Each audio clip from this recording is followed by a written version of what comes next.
Estado ang isang lalaki na sangkot umano sa viral na insidente ng pang-hold up matapos itong matuntun ng pulisya sa barangay Nazareth, Caguinduro City noong Abril 30, 2026. Na-recover mula sa kanya ang hinihinalang shabu at isang patalim.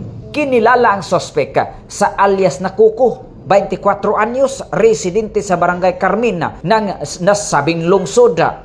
Agad na nagsagawa ng follow-up operations ang mga otoridad at natuntun ang sospeka sa 9th Street habang may dalang patalim.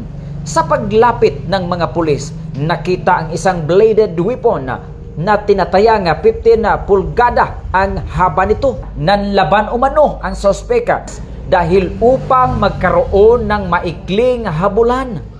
Tuluyan itong naaresto sa loob ng bakuran ng San Antonio Parish Church sa 12th Street ng nasabing barangay.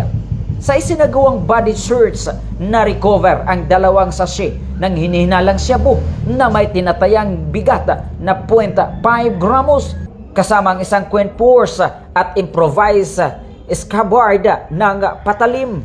Isinailalim sa forensic examination ang mga nakumpiskang iligal na droga sa Regional Forensic Unit 10 sa Patag, Cagayan de Oro City.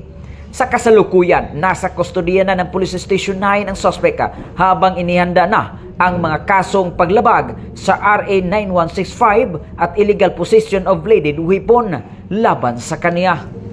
Mula dito sa Campo Alagar, ako po ang inyong Police News Network correspondent mula sa Regional Public Information Office ng Police Regional Office 10, Corporal Joel Lazaro Subsuban, alagad ng batas, tagataguyod ng balitang pulis.